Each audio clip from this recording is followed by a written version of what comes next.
One of my older videos has been getting a lot of traction this week about anxiety and travel. So I wanted to touch on that in regards to our most recent trip.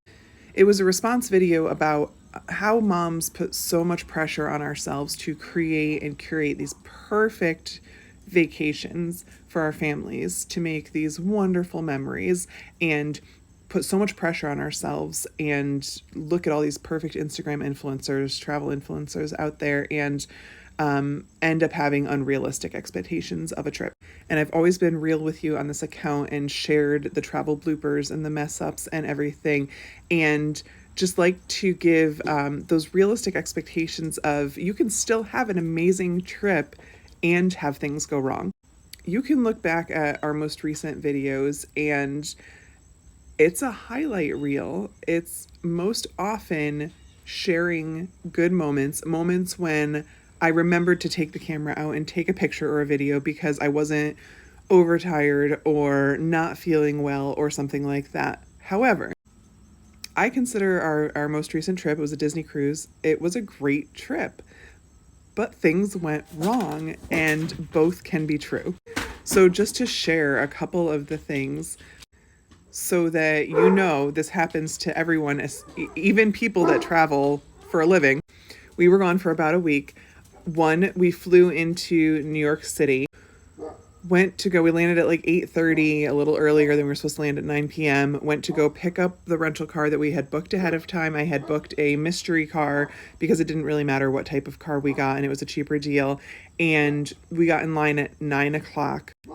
There was one person like checking people out and getting them their cars, and there was one person checking cars in, cleaning them, and then saying they were ready to go. And it took over 2 hours before we got our car. We waited in line. There were 10 people ahead of us, 20 people that came after us. Some of the people that came after us got their cars before we did. It took over 2 hours to get our rental car. We were exhausted, and then we had to drive an hour and a half to Connecticut for where we were staying with family for the night.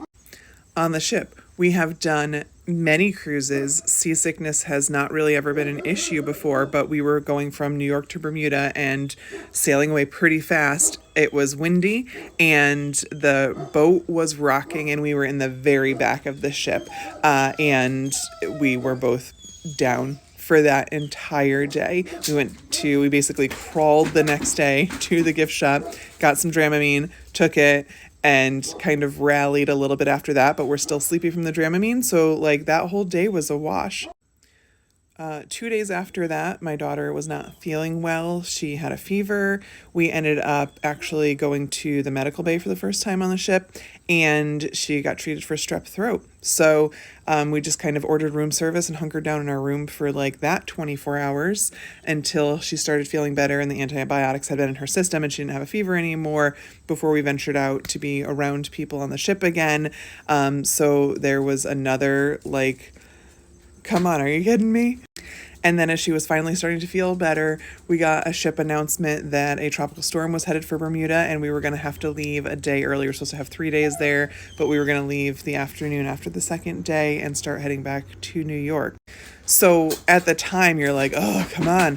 But I'm sharing these with you to show you that things go wrong on trips. And if you go in with the mindset that everything has to be perfect and the minute something goes wrong, it's a disaster and the trip is ruined and the memories are ruined, or you just have such high expectations of yourself to create these magical memories for your kids that it doesn't go right. So you feel like you have failed as a mom, as a vacation planner, as a memory maker. It's just not true. And if we can model that travel resilience for our kids, we can show them that it's not, one thing happening is not going to be the defining moment of the trip. I cannot tell you how many things we have had go wrong. And if you kind of go into it with just a sense of flexibility and a sense of humor, or even not even a sense of humor at the time, but thinking like, okay, this someday this will be funny. Someday we will look back and laugh. Then hopefully you can go on these trips and go on these vacations and truly actually enjoy them yourself.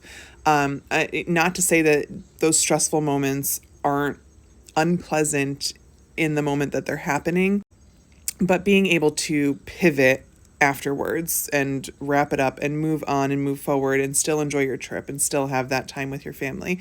That's what's going to matter. And that's what you're going to model for your kids. And that's what everyone will remember. And not to throw one more thing on your plate, but I highly recommend keeping some type of a vacation journal or travel journal.